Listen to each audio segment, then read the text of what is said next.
Kung papapiliin ka, ano ang pinakagusto mo sa tatlong bahay na ito? Itong Abigail model, itong Julieta model, or itong Melcon model?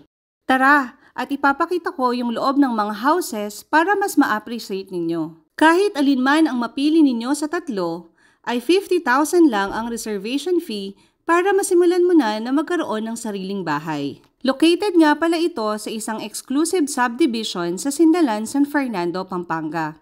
Tara at unahin natin pasukin itong Abigail model. Pare-pareho lang sila na may 2 carport. May gate and fence na rin upon turnover. 164 ang lot area, kaya may enough space ka pa for your landscape garden. Meron itong lanay na pwede mo lagyan ng coffee table at extension from your indoor dining area. Napakaluwag pa ng excess lot sa back part ng property na pwede mong gamitin for your future expansion. Or lagyan rin ng chairs and tables pag meron kayong mga bisita. Again, may gate and fence sa back, front, and side ng property kaya hindi ka na mag-worry sa security ng inyong pamilya. Kasama na rin ang metal louvers at metal clothesline or sampayan sa likod ng bahay. At meron na rin covered washing area and dirty kitchen with cabinets. Meron din itong 4 bedrooms and 3 toilet and bath at 135 square meter ang floor area. Sunod naman natin na pasukin itong Julieta model. Pareha sila ng Abigail na may open layout. Kung prefer mo ang ganitong open layout, ay pwede kang mamili between Julieta and Abigail model. Almost complete na ang turnover paglilipatan ang mga bahay dito. May design and lights na rin ang ceiling at walls upon turnover.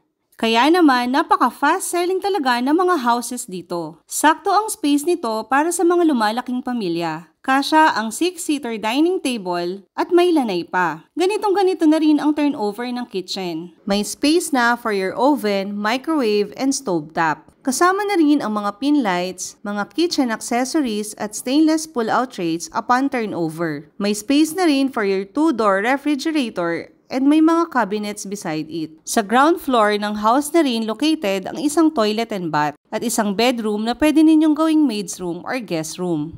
O kaya naman ay mini office. Depende na lang sa preference nyo. Ang huli natin papasukin ay itong Melcon model. Naiiba ang layout ng Melcon model sa Julieta at Abigail model dahil nakahiwalay ang living area nito sa kitchen area. Pero almost same specifications lang sila pagdating sa turnover. May design and lights na rin ang ceiling at walls upon turnover. Kasya rin ang 6-seater dining table at may lanay. Ganito na rin ang kitchen upon turnover. May space for your oven, microwave, and stovetop. Almost complete na talaga paglilipatan ng bahay. Kaya naman, ang bilis ma-sold out ng mga unit. Sa katunayan ay sold out na ang buong phase 3, kaya phase 2 at phase 1 na lang ang open sa inventory. Other appliances at personal things mo na lang ang kulang.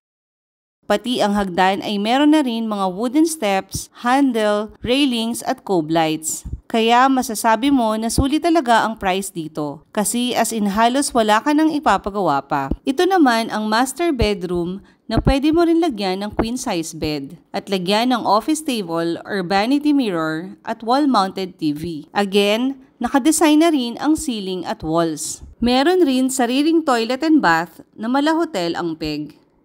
Ito naman ang second bedroom sa second floor for your kids na pwede ninyong lagyan ng double size bed or bunk bed. May kasama na rin na cabinets and study table upon turnover. At ito naman ang third bedroom sa second floor at almost same size lang at inclusions ng second room. Ito naman ang common toilet and bath para sa 2 bedrooms dito sa second floor. Nagandahan ka rin ba sa mga finishings ng mga houses dito? Baka ito na ang bahay na pinapangarap mo. Ako si Joanna Rose Berhan ng Greatland at tawagan mo ako kung gusto mong mag-invest dito. Follow, like, and share!